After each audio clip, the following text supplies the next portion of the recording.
Hello, welcome to part 2 of our series, The English Alphabet. In part 1, we saw how the alphabet itself evolved all the way to the Latin alphabet and how the Latin scribe was able to use the alphabet in such a way that he could write the sounds of words that could be easily understood and reproduced by others. Now, let's take a look at how English adapted the Latin alphabet to be used in their own language.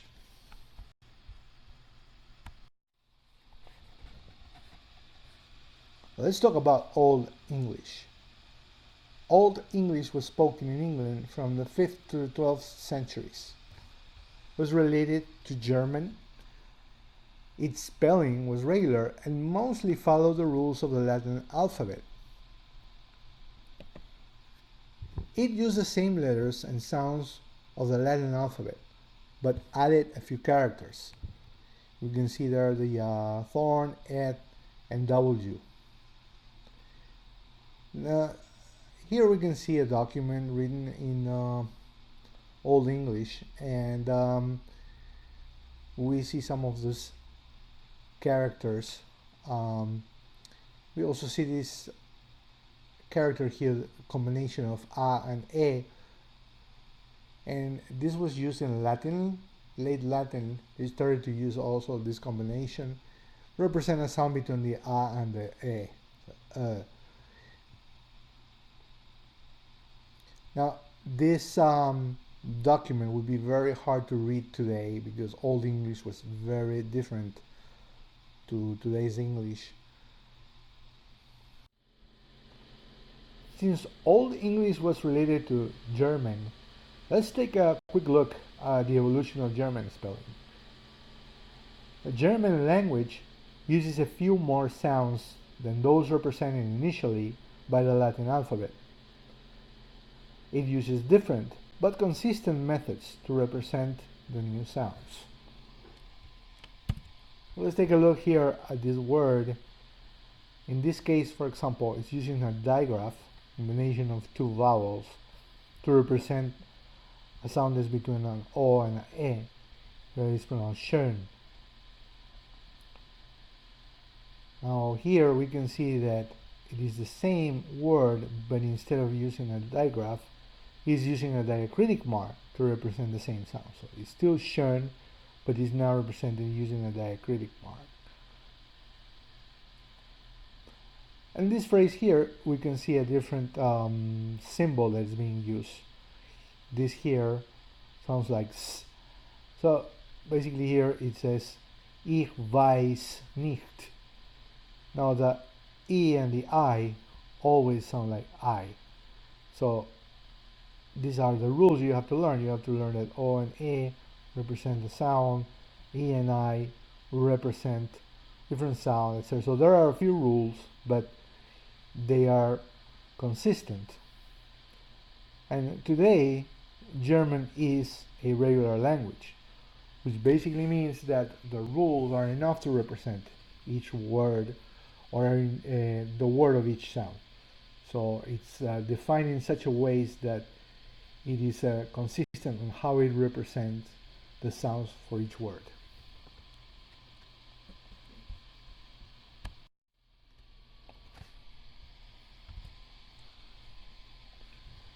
Well, let's talk now about Middle English. It developed after the Norman invasion of England. So the Normans were Vikings who lived in northern France and invaded England. The Norman invasion disrupted the English culture and language at the time. They imposed French as the official language of the court. So because of this, English was transmitted mostly orally, and very few used it in its written form.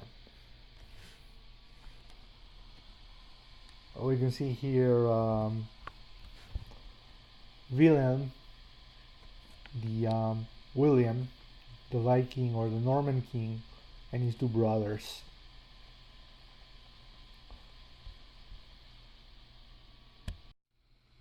Now let's see how the French language influenced the English language. First, the Normans removed the New English letters from its spelling. Now, in spite of the fact it is considered a Latin or Romance language, French uses a greater number of vocalic sounds that are not represented by individual symbols. This is some examples of this. See, for example, this word laisser, where the A and the I represent a sound that's more like so this word here is laisser. Here, the I changes, it's not I or E, but is so this word is maton. Here, the O and the I represent the sound wa, so this is poisson. This combination represents a sound that is not an A or an U, but more like an O. So this is and here this is basically the same sound. It just has one more letter to represent a different. This represents water. This means water. So this is and this is too. Now my French is not very good, and I apologize if I'm not pronouncing it perfectly. But it is just to give an idea of how these combinations represent different sounds. They are relatively consistent, and a French dictionary doesn't have a pronunciation guide on each word, but there are some words where you can see pronunciation guides. Another thing you can see about French is how they use some of these diacritic symbols. You can see this one here is different than this one. And they use a lot more. They are not presented here. This is just to have an idea of how French spelling influenced English.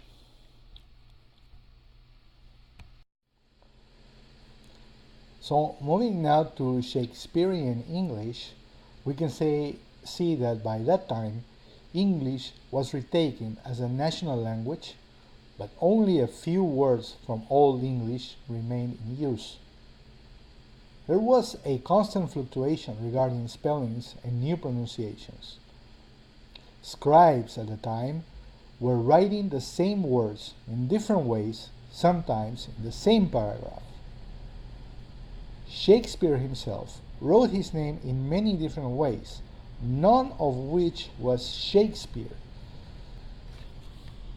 We can see in this document that the name is written as Shakespeare's, and here we can see that the U was in use, not the V, and this was by 1609.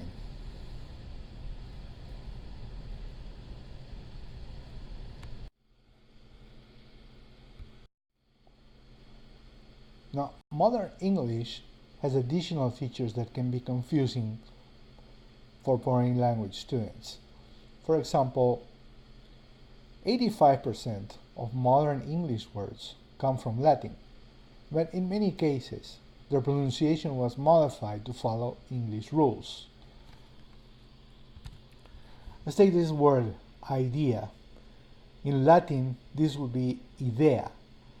However, in English, this changed into a long I, and this changed into a long E, and it is now pronounced idea. And some people seem to pronounce it as idea. I don't see any R here, but apparently in some places it's pronounced idea. Let's take another word, for example, trimester, which in Latin will be pronounced trimester, right? And then even this word is used in a way that is not the same as it was used in Latin. Now, in addition to Latin, English grew and started to absorb words from other languages. Let's take this word here. This word is written colonel, but it's pronounced kernel. Now, the reason it is pronounced kernel is because in Spanish the word is coronel and it's written with an R. However, this word is written like this because in Italian the word is colonnello with L. So these two words are combined now and are written following the Italian spelling, but is pronounced following the Spanish pronunciation. This word here, the A and the I are pronounced as they would be pronounced in Latin. Following the original rules, the word would be pronounced naive. However, since French and Old English tend to pronounce AI like e, then the diaresis was added here, which by the way is not longer used. But I'm showing it here as a illustration. So this word naive has a diaresis here because the A and the I are pronounced as they should be. And this other word rodeo comes from Spanish rodeo. So there's another shift here. Let's talk now about the efforts to standardize English spelling. Most European languages went through a standardization effort, usually led by an appointed group such as the Académie Française or the Royal Spanish Academy, or la Real Academia Española. Now, in England, or in the English world, there were many standardization attempts, but unfortunately, most were unsuccessful. One of the prominent personalities involved was Benjamin Franklin, who said the following regarding English spelling. Our words will gradually cease to express sounds. They will only stand for things, as the written words do in the Chinese language.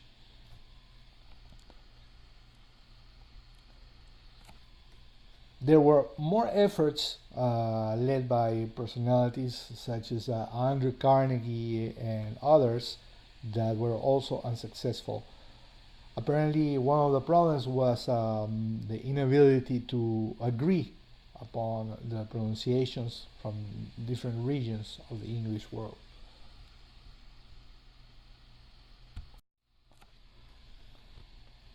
Let's discuss now the process of learning English, starting first for learning English for native speakers.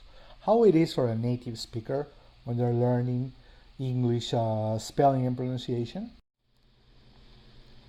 By the time a native speaker learns the alphabet, he obviously already knows a lot of words. He may learn the ABCD song, but when he tries to apply the related sounds to the words, he finds out that they do not correspond. For example, A doesn't work in apple. The A sound is not in apple. However, it is in 8. Now on the word awesome, the A or the A are not present. There is a combination by the A and the W that sound like O. So this is the word awesome.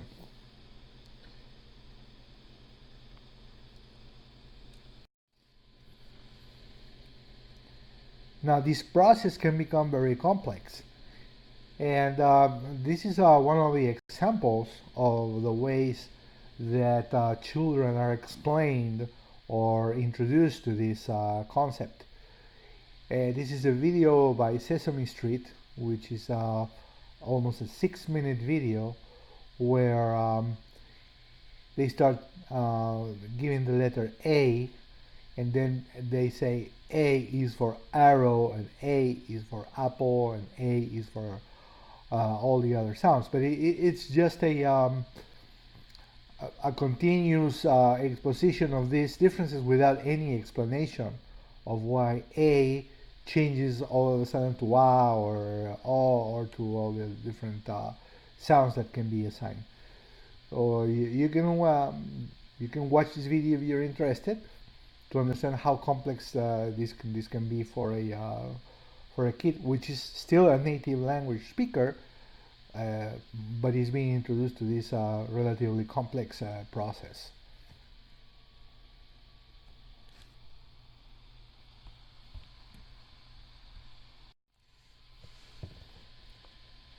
Let's take a look at another interesting aspect about learning English for native speakers.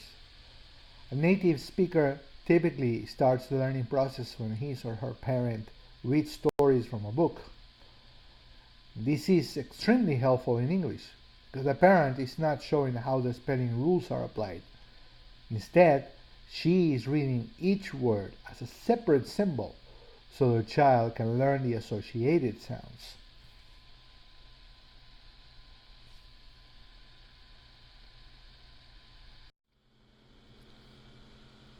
This may become frustrating for many who try to make sense out of it.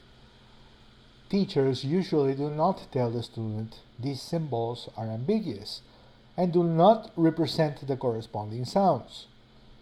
A student may react in many ways to this, and in many cases may think there is something wrong with him or herself.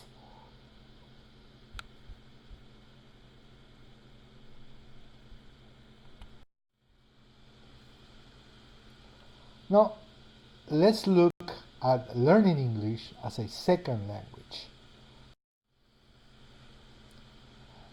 So let's look now at the experience of learning English for foreign language speakers, basically English spelling and pronunciation. The first challenge is that they do not know the words of the language. Many people start from zero. They're not their native language. For some who may know words from Latin, German, or French, the spelling and pronunciation may add to their confusion.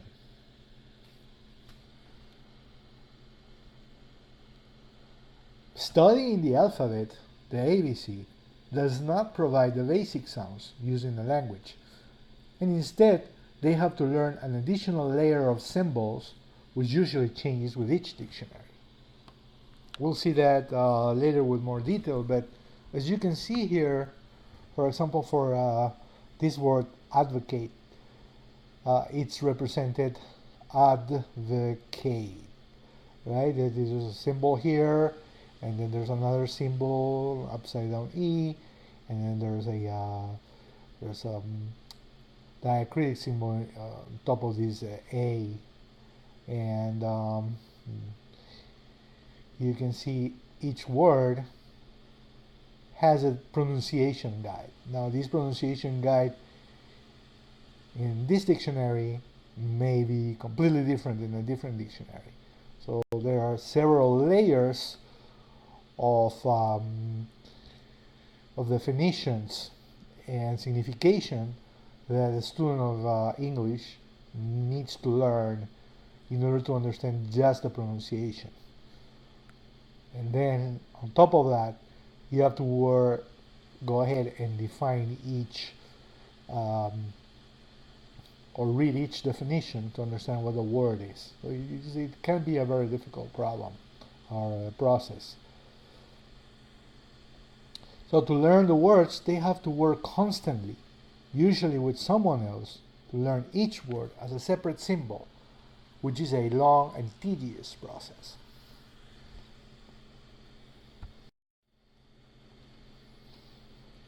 Now let's look at the reading process itself and see how it works. First in Latin, then in English. This will help us understand the differences. So let's read in Latin first. And the first part of the reading process is to identify the sounds represented by the letters in a word.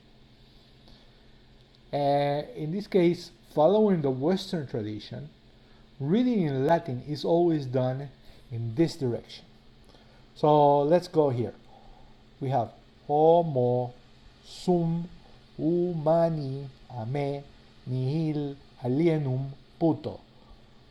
Homo sum humani a me nihil alienum puto. I don't speak Latin and I am not 100% sure what it is. I already have the translation here, but I can tell here homo means human, sum, I am, humani is mankind, ame, to me, nothing alienates me or my thought, right? It is not strange to me.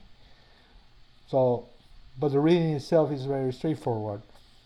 Homo sum humani a me nihil alienum puto. Now let's take a look at a phrase and an English phrase. So we're gonna read this this phrase here. I will do it in the next video. You probably already read it, but we're basically talking about having dinner, which is this plate here, and in this place here, which in America, a diner is a place where you go to eat. So first word is I, which is pronounced I, and this is relatively easy to identify. There's not many words that can be confused with. Then we have will. Now will follows the rules of the Latin alphabet, so this is also easy to read. Will, right? Now be, it's a basic word and although it does not follow the alphabet rules, it's easy to recognize. So B is recognizable. It's just that instead of A, this is pronounced E, B. Now this word here, able, the A sounds like A, and the last E is mute. This is following French tradition. So here you can see that there's a little bit of a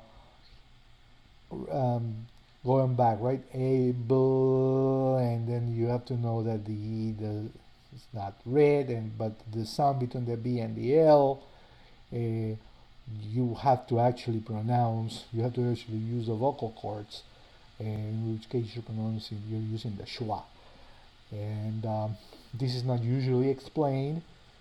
They basically are told that this is pronounced able, right? And that's it. I'll continue with this. We now have the word to, and now the O here sounds like a soft U, right? So this is pronounced to. This word here, have, the A is pronounced A, following the traditional sound, but the E is not pronounced, it's mute. Okay? And then here you have the word dinner, which splits into two syllables, and then both syllables actually follow the Latin alphabet rule. So this is dinner. It's relatively easy to read, dinner. At also follows the Latin alphabet rules. Not much mystery there. Continuing with this, we got the word the. Now, this is an easy to identify word. It's very basic. However, I need to check if the next word starts with a vowel. In this case, it doesn't, so it sounds like the, where here we're using this to represent the schwa, which is, like I already said, the basic sound that's pronounced using the local vocal cords and not changing the position of the mouth. The mouth is relaxed. So we're going to be using this symbol to represent the schwa. Now, so here I have to go the, but before I finish, I kind of have to look at the next word to find out if it starts with a vowel or not. Because if it starts with a vowel, then this is pronounced D. So then I go back and I say, no, it doesn't. And so I go, duh. It's going to sound like duh. Local follows a bit the roots of the Latin alphabet, lo, but the A and the L, the A merges its sound with the L to sound almost like an O. So it sounds more like a local. Depending on where you are in the English word, it may sound more like local. Right? So this sounds very a lot, but it's local. Then I have this word here that is similar to the word dinner that I had on the previous page, but it only has an N here. Now, so the missing N makes the I sound like I, while ner follows the alphabet rules. So you have diner. Now, this situation here actually follows a rule from Latin, which makes this vowel long and this one short. This particular rule is not explained, is usually not explained. Very few people know this rule, and basically gets ignored. So this is why diner sounds different than dinner, where dinner has a short I or a din, and then here it's a long I, so and this one is diner.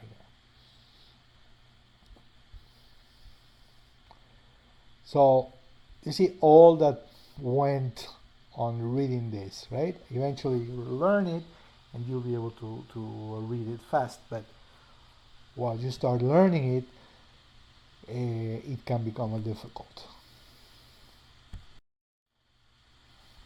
Now, to illustrate all part of the of this reading process or learning to read process, let's say I'm not sure about the pronunciation of a diner, and I want to check it in the dictionary. Right, so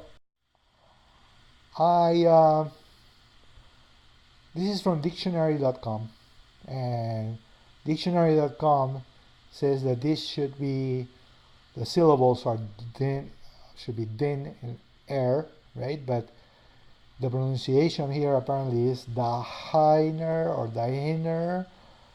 Not sure what this H actually is. I'm going to assume it's just silent, and this would be diner, because I already know the pronunciation. But learning this can be confusing, right? This is another layer, like I was saying before. It's another layer that English student needs to learn. So here is diner.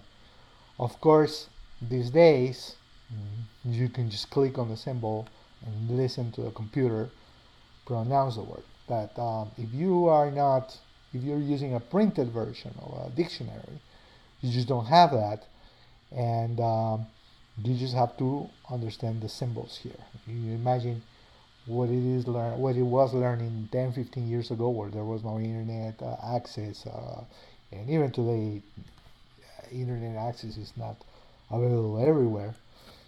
These represent an obstacle, right? This is not clear, and then it's not clear why they put the N here and not here, right? It could be both ways.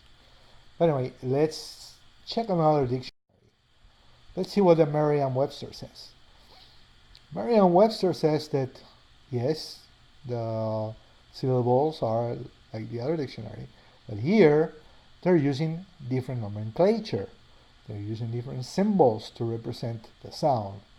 Right? Here they're using put a stroke on top of the I to represent that it is I, long I, and then here they use this upside down E, which basically represents the schwa. And so according to the Merriam-Webster dictionary, this is pronounced diner.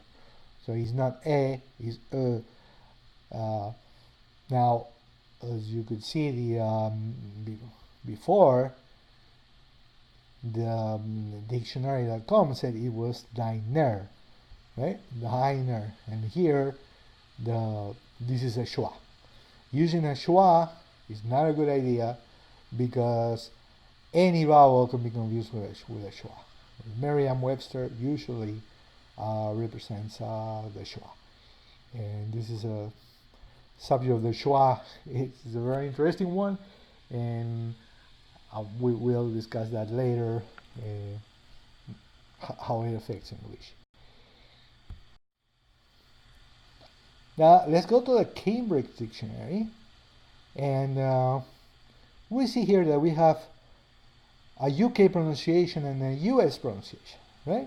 So if I come to the Cambridge Dictionary, there's yet another set of symbols here to represent the sound of this word.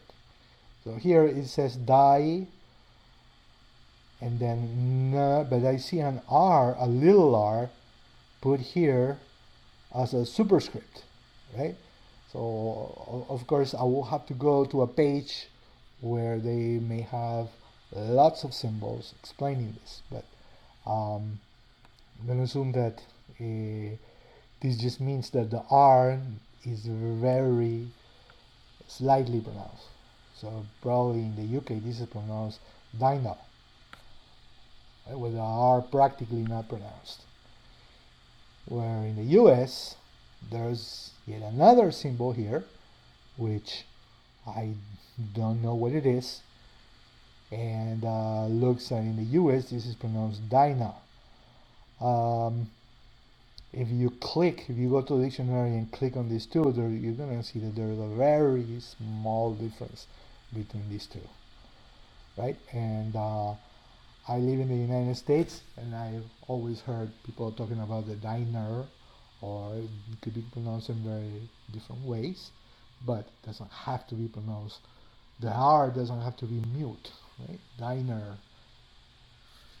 Anyway, this is basically to illustrate how the differences that you can find in English dictionaries, and how this can be an additional element of confusion for a foreign language student. Now let's take a look at another facet or another aspect of learning English for a foreign language student, and this will be looking for words, right? Let's say you're listening to a conversation and your level of English is you're a beginner, right? So you hear this: my uncle went to France last month, right? Like I said, you're a beginner and you never heard the word uncle, so you try looking in the dictionary. Now you assume that the sound is ah, so you look under ah, right? You say uncle. You are not familiar with all the different the nuances and all the different ways that English can use the sound. So you find this word in the dictionary, uncle, and for you it is close enough, right? But when you read the definition of this, it says the joint between the foot and the leg, right? Also the region of the joint, or the joint between the cannon bone and the pastern for a horse, right? So doesn't make sense, right? Your uncle went to France last month. This doesn't apply, so you still have to look. Of course, you'll eventually figure it out with your English teacher, with someone else who knows. But this is another obstacle that you have to face when learning English.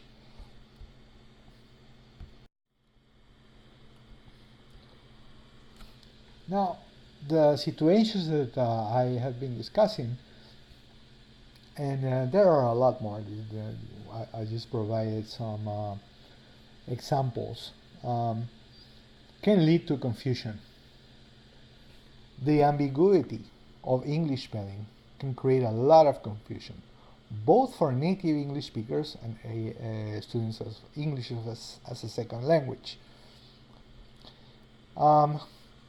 There's an article in the New York Times that It's from 2001 actually, right? That discusses the geography of dyslexia. And this is a new study suggests that dyslexia, or at least the seriousness of any given case, may also be an accident, not just of neurology, but of geography. Simply put, where a dyslexic is raised and the language that is spoken there may play a role in the severity of disability. And now it says English, with its notoriously fickle spelling, may be the most daunting. Now, there is another statistic that shows that English has about twice the level of dyslexia than, for example, Italy. And as discussed, Italy follows closely the simpler rules of Latin. So it is very likely that people who have difficulty with dyslexia, it's due because of lack of understanding of English spelling, or how difficult it is to understand.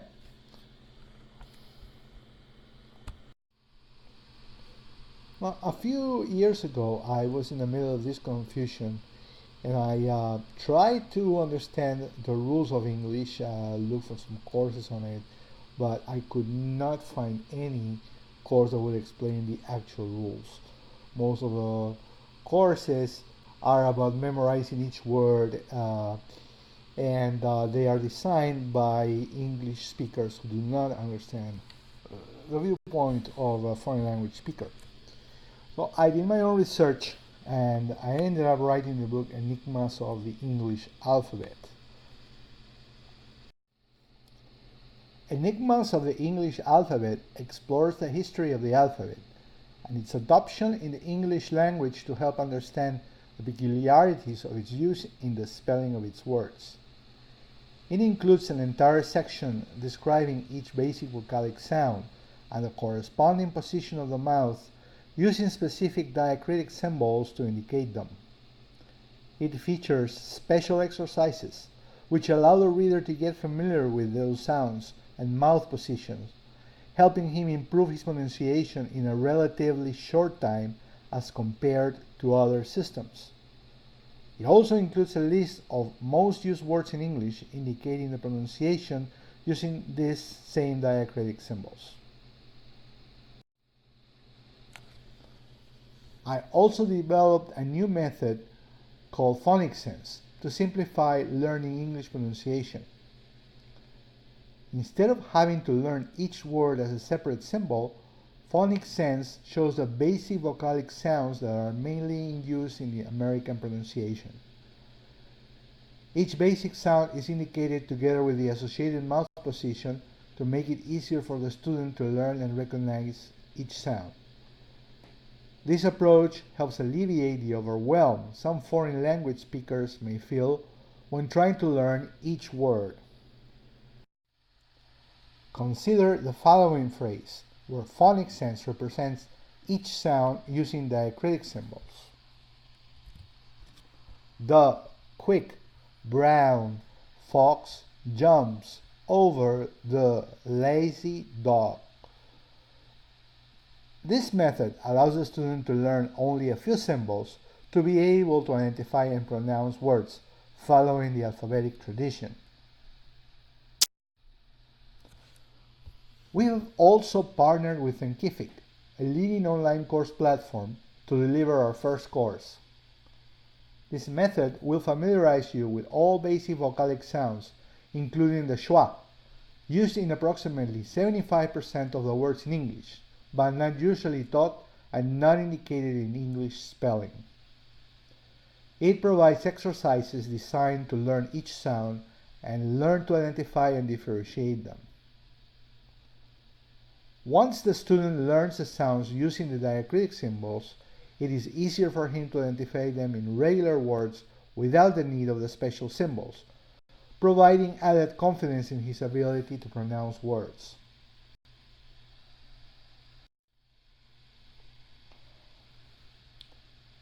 This is one of the screens from PhonicSense, which describes the long A and it describes a complex sound that usually goes from the schwa to the short a and back to the schwa. And it describes that it's not standard and changes between different regions of the English world. Another section represents additional vowel sounds that are different from the short and long vowels of English.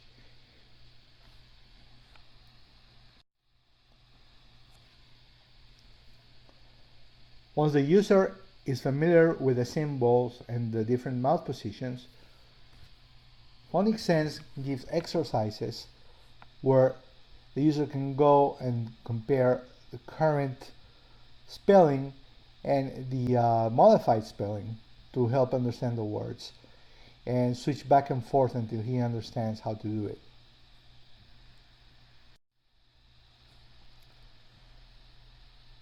These are the different sections that are covered in PhonicSense in the introductory course. It goes over the alphabet, the origins of the English alphabet. It then describes the vowels, explains why there are 5 vowels represented in the Latin alphabet, what are consonants, what are syllables, and it explains what the schwa is, which is one of the most important sounds in English, as already described. Then it continues the discussion about Old English, Middle English, Shakespearean English, and explains then what the great vowel shift was and what was the effects that it caused in the English language. Again, these are not widely known facts about English that can help a foreign language student understand the different pronunciation and the different rules there are. Then the basic pronunciation guide goes over the short vowels, defining all short vowels and mouth positions. Same thing for long vowels. Then it goes to the additional vowel sounds, like the closed a and the closed o, etc. And then vowels that are pronounced as schwa. And it introduces different exercises designed to help the user get used to this pronunciation.